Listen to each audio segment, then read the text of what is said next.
Good morning, everybody. This is Diggs. It's another beautiful day out here in the Pacific Northwest, and today we're going to talk about all the Final Fantasy Tactics EX characters that are upgraded and releasing next week. I know a lot of you guys are pretty hyped for it, so let's go ahead and dig in.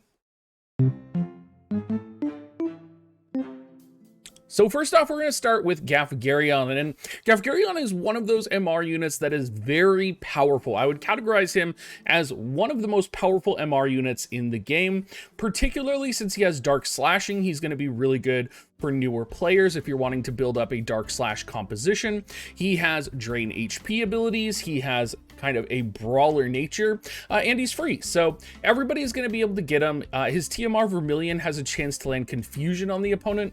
Now, most people probably are not going to use this, but for a long time back in the day, it was actually a viable weapon, and there are times where on a tank character, you still might place this today, but it's definitely not going to be meta.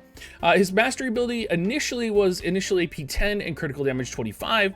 This is going to get upgraded, so he's going to get HP 10% for Dark Allies, sleep resistance 25% for Dark Allies, he's going to get critical hit rate 15, and then he gets defense and spirit 25 when HP is less than 70%. This is really great. This is going to kind of lean into his really brawler nature, and it's going to let his other skills show here. Now, he does have the soldier passive, which is going to lower resistances by 8% on himself for an exchange of attack plus 60%. He's also going to have Mercenary's Pride, which is going to give confusion and charm resistance. Most people are probably going to just be setting attack up on him. You're not really going to be too worried about status ailments when you're running him. His counter ability is a drain HP ability, so it does have 2 range. Slashing, taking a look at kind of what got enhanced in his kit, Deception, which was a buff that gave him Human Killer 30, that's going to give it a buff now, so it gives slash attack 40 and attack 40%. Going to be very powerful, especially for an MR unit. And then Sword of Darkness, which is his 121% absorb HP ability, is also going to get upgraded, and that's going to increase slash attack resistance penetration by 30 for 3 turns. The modification is also changing to 165%, which is very powerful. And then his job level 25 ability is an absorb HP ability as well. It's going to be 165x modifier. It's going to be a cross-shaped attack, and it's going to decrease defense by 25 for the opponent. So it's going to give him more power. He was already a very powerful Dark Slash unit. I mean, he was even used in raids until relatively recently. You know, if players didn't have Dark Slash units, you could probably still slide him in to a Dark Slash composition if you really had to. He's overall one of the best MR units in the game, and I would definitely recommend, especially with all the drain HP kind of abilities in his kit, the buff, he's gonna be good. Now, talking about other MR characters, Mustadio is also getting some upgrades. His upgrades are not so good. Mustadio also not given for free in most situations, so I'm very curious if he is going to be given for free this round. I believe on the first Tactics banner, he wasn't here. On the second Tactics banner, I'm pretty sure you had to pull for him. I'm pretty sure there was a chance you couldn't get him, but his mastery ability increases chance to land Immobilize, Disable, and Blind by 200% for self. His mastery ability is going to get upgraded to add HP 10% for Earth allies, stop resistance 25% for Earth allies. He's going to maintain those other buffs, and he's going to get range 1 and 40% chance that the counter doesn't activate for himself. This is pretty powerful. Mustadio, I would actually say, is used a lot less than Gaffgarion was. However, Mustadio is very good in the Earth Select mission, and so I would recommend, if you do have a chance to get Mustadio and you have a chance to maybe 120 him or level him up, even at 99, he was killing in the final Earth Select mission, and I think he would just kill even more if you do kind of go from there. Nothing super remarkable in his support abilities you're going to set. Nothing changed. He does have reflex, for those that don't know that about himself. He has really weird, like, his maintenance buff is going to increase debuff resistance by 40, but now it's going to increase accuracy 30 and range 1 for 3 turns. Really not that incredible of a buff. His rapid fire Kai does get an upgrade, so this is his 3-hit chaining ability. It's 176% modifier, but it's just going to decrease evasion 30 for 3 turns to the target. Okay, I don't think I've ever needed a decrease evasion ability, probably what's going to be most important for him, particularly in regards to Earth Select missions, is going to be Power Shot Pierce, which is a upgraded version of Power Shot, which is going to have piercing. So it has quite large range, and it can have up to a 3-shot or 3-range piercing. It's going to be a very powerful ability. Now, important to note here is that Sub Ranger does also, I'm not sure if we have changes on the global side for Sub Ranger. I believe these are the changes that are already on JP. They might already be in global, but he does get access to Barrage. So that is another thing to think about. Overall, I would say out of all 6 of the characters, Mustadio is probably my least excited for character. Let's talk about Orlandeau, because I think Orlandeau is going to be the character everybody wants to pull, and arguably, I would say he's kind of down there with Mustadio in that he may not be the most impactful character that's gonna be coming out in the Tactics collaboration. I think definitely if you're looking for impact, Agrias is probably gonna be more of an impact than Orlandeau, but if you're a newer player, if you manage to pull Lightning and you kind of want to fill out your Lightning composition, Orlandeau would be a good option, particularly if you don't have Esther. So I could see the case being made for Orlandeau, particularly with the Night changes that are coming in the future, which we'll talk about with his kit here. His Mastery ability increases defense 5/tech 10. So Orlandeau's biggest problem was that he didn't have any magic resistance. So his Limit Break got upgraded, which we'll look at here in a second. He got HP 10% for Lightning allies, Lightning attack for Lightning allies, maintained the defense and slash attack, and then he got defense penetration 30, slash resistance plus 10%, missile resistance plus 15%, and magic resistance plus 15%. So when you come and take a look at his resistances now, he has 30% to slash, he's weak, 10% to pierce, 10% resistance to striking, 25% resistance to missile, and he's 5% weak to magic. So overall, pretty good in terms of resistances. Still has that magic weakness. It's really going to come down to how you kind of utilize him on the field, particularly if you're setting God of Thunder for the attack plus 60% and then you're decreasing his resistances still. That's still going to open him up to be potentially one-shotted.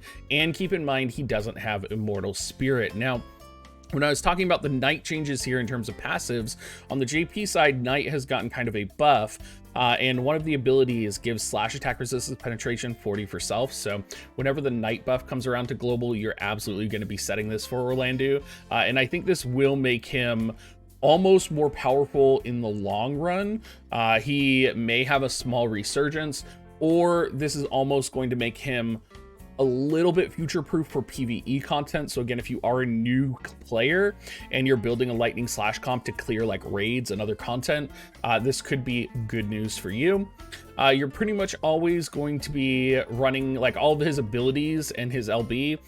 All of the abilities that got upgraded are abilities that he used. So his primary ability, which decreased defense 25 for 3 turns, still very powerful, got an upgrade with a 30% hit chance and became 165 instead of 121% modifier. This is his bread and butter attack. It lowers the defense at the start of the turn before it deals damage, so it's going to be a very powerful single hit ability. Black Lion Emblem, which increases his attack 40%, nullifies Blind, Paralyze, and Sleep, is also going to get an auto AP restore 10%, which is very good. It's also going to give him AoE resistance 40 for 3 turns, but that starts only when the HP is less than 70%. And I'm not sure how these HP less than 70% buffs are going to work, whether they're retroactive or whether you have to start at 70% HP for it to take effect. But AoE resistance 40 is very powerful. Everything else is pretty much the same. Holy Light Explosion, if you didn't know, he can decrease lightning resistance as well, making him even better in PvE. He is also going to get in his job level 25 ability, Dispel to ignore fatal damage to targets. This is AoE. It's also going to decrease slash resistance 30%. So if you're looking for a character that can do everything in PvE for lightning, Orlandeau is that character. He's going to be able to lower slash resistance, lightning resistance, defense. He's going to be able to do all of it. So he's one of those characters that is very versatile and very powerful, particularly for new characters. And of course, we do have the Knight changes as well, and he's going to have access to Trinity Break, which in the future will increase slash attack resistance penetration, which is very cool, which will make him even better. His upgrade to his LB. So his LB previously was 58 AP, and it was pretty powerful. He would almost always use it. It's going to to be decreased to 43 AP. It does give haste 42% to himself. So while he has haste now, he's going to have debuff resistance 50, and he's going to get decreased AP consumption 25. So overall, pretty powerful. I think this is going to make it so that he doesn't necessarily have to have bells in order to be utilized, which again is even better for new players. And overall, I would say pretty good so far. Let's talk about Delita. So Delita is interesting, I think. I don't think Delita is going to become a meta character at all. But he does have an interesting mastery ability here. So he has increases attack 20%. He has his HP 10% for fire allies, fire attack 15 for fire allies, defense penetration 30, which is great. And then he has reduces the physical damage taken 50% for 3 times for self. So I think this is going to be very powerful in PvE. I could see in the right situation this being good in PvP, but I don't think we're going to be seeing a ton of it. Delita just has never been the unit that we've always wanted him to be. His acquired AP up passive is going to get slash resistance penetration 40, accuracy 25, and AP 50%. He does have the sub soldier passive, which is going to give him attack 60% as well. If you're a newer player and you pull Delita, don't put all your eggs in one basket for him. He's not going to be a character that is going to carry you very far. He is definitely an interesting and unique character, and I think when people look at his kit, they're like, oh yeah, he'll be okay. He really just never gets there. His Karma Sword is going to get upgraded, so previously this is the highest fire break in the game. It's a 48% fire break. The change is that they basically just lower the AP consumption on it, which is unfortunate. His job level 25 ability is going to dispel auto revive on targets. It is a cross-shaped attack. It does have some pretty good range with range height 1 and AoE height 1. This is pretty good. I don't think this is enough to make him incredibly powerful. I don't think this is going to be the thing that, you know, transforms him. If we had maybe gotten an upgrade to Karma Sword Kai where it was higher range or like a multi-hit attack, maybe then. But really, he's just going to be the thing that he's always been, which is kind of not remarkable. Maybe if they had made him a Spellblade, he would be 10 times better. Long time joke on the channel. Sorry guys, if you don't get it, that's okay. Let's talk about Ramza. So Ramza is the unit. Ramza is the unit that I have notoriously never pulled for and have regretted every time I didn't pull for him. And I think you could safely not pull Ramza and not chase Ramza nowadays, particularly because we have Lucio. So he's going to be kind of a novelty unit, I believe. He does have some good things going for him. And if you are a new player rolling on the tax expander and you happen to get Ramza, he will be a good investment as a new player. Just keep in mind, you're going to need to be probably a little flexible with his gear. You may not have the best gear to max him out, but he will be able to do good. He can set up a light slash PvE composition for you. He's probably not going to be used in PvP very much, but he is going to be pretty cool as a unit. So he is going to get the light attack buff for HP and light attack, slash attack 20, additional HP 10% for self, and slash attack resistance penetration 20 for self, which is great. It's going to be interesting. We get an upgrade to his Ultima skill. He has always kind of been like a buffer and a light element slash chainer. You're probably going to be setting Shadowrunner. You're probably going to be setting, you know, potentially move 1 on him as well, or Shikuchi. The reality is though, if you have move 1, you can just set Shikuchi. So his passives are kind of garbage. You do have magic resistance 12%, dark resistance 12%, so you could build him to have, you know, some survivability against dark magic. The upgraded ability, so his primary ability, Sword of Yao, was a single target attack, 160x modifier. It's now going to become a cross-shaped attack, and it's going to decrease defense and spirit 25. Important note here, this is at the beginning of the turn, so this is going to enable him to deal enhanced damage because of the lower defense and spirit. It is going to be 160% modifier. It's going to decrease defense penetration by 30, which I think is the first time we've had an active stat that decreases the opponent's defense penetration. So this could be really good in like tower content, where you have enemies who have significant defense penetration in PvE. Outside of this, you're probably going to be using him for his ability Shout. Previously, this was an attack 30%, magic 30% buff for allies with pretty wide range. It's going to get enhanced to be 60%, which is really powerful. Bravery 20%, and it's going to grant protect on your allies. So I think this is remarkable in terms of a buff, and it's going to be great in both PvE and PvP if you do end up bringing him there. He does have Yell, which is going to reduce the physical damage taken 35% for 3 turns to self. It's going to give him slash attack 25, and it's going to increase single target resistance 20 as well. Outside of all of that, his ability Ultima, which was very popular back in the day. Ultima back in the day was one of the very few 100% hit rate attacks in the game. One thing to know about Ultima is it is magic based, so you do want to keep that in mind. It is going to be a 200% attack modifier. It's going to stay at 49 AP. It's going to have the same range, same AoE height, but it's going to be a dispel to all buffs, haste, physical damage, magical damage increase, and it's going to become a 240% modifier, so it's going to be pretty good. Do I think Ramza is going to completely change the game? Probably not. One thing to watch for, which I didn't think about in terms of Delita as well as Agrias, which we'll talk about here in a second, is because we're in global, they could add global exclusive buffs for Ramza, Agrias, and Delita, potentially any of the other characters on the VCs as they're re-released as well. So we could see some of this shifting in terms of power level, depending on if the vision cards come out with potentially some good unique buffs for these characters.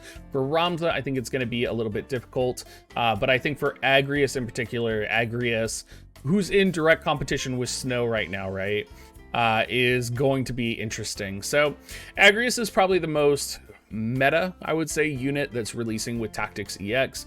Agrias has always been a monster because of her status ailments.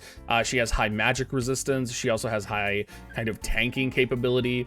Her mastery ability is going to give her single target resistance 20, and then spirit 15. She's also going to get HP 10% for ice allies and ice attack 15 for ice allies. In this way, she's kind of opposite of Snow, right? If you think about how much Snow has AoE resistance in his kit, Agrias very much has like single hit resistance as well as spirit.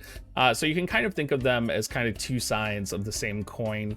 Knight's Faith 2 is going to get upgraded, so very powerful passive, agility 12%, spirit 12, increases chance of being targeted, decrease AP consumption 20 for self, and on top of that you kind of choose what else you want to set, like Holy Knight's Protection for defense and HP, or you can go Knight's Road for an additional attack 30%. You can kind of really even go for a spirit build if you want to set Cleric's Knowledge, but I think Cleric's Knowledge is the upgraded cleric ability, which we don't have on GL yet, so even then this just makes her better in the future when it does eventually come out. All of her counters are pretty good. You're probably going to set her primary counter, which is a 20% chance to reduce 30% of damage. Taking a look at her upgraded abilities, her primary ability, which you will be using the most, and that will be the most painful, is going to be her Stop Sword. So that's on the screen. It's Fudon Mume. It's going to have a 25% chance to inflict stop. It gets upgraded to Dispel Auto Revive, and it's going to have a plus 30% hit chance. Very powerful. If you can land stop on your opponent, that is a game winner. We also have her job level 25 ability, which is a single hit barrier break, as physical barrier break, as well as Dispel Protect 165x modifier. Not crazy remarkable. Again, you're probably just going to be relying on the same old that you rely on with Agrias, which is going to be landing her status ailments and making sure that you're, able to tank or absorb any type of damage that comes your way. Her limit break is also pretty powerful. It is quite a long range attack, 200% modifier, and it has a chance to land confusion. So if your opponent does have stop resistance set, you have a chance to LB and confuse them. She's just a monster in terms of that regard. So with her upgraded 120 stats, with her great passives, she's going to be pretty scary. 20% magic resistance, 25 spirit at base. She's going to have 5% slash resistance as well. She has charm immunity. She's just going to be really good. So I think we'll be seeing a lot of Agrias. We'll definitely be seeing a lot of her with Snow. If we could get some type of exclusive buff, if you're a new player to the game and you didn't get Snow and you got Agrias, very great unit to use as well. You can run Ice Brand with her, you know, to get even more of a modifier so that she's more useful in PvE content. It's all going to be good. Anyway, everybody, thank you so much for watching. Remember, if you do want to support me, use my affiliate link, dig.gs/coins, and I will catch you guys later.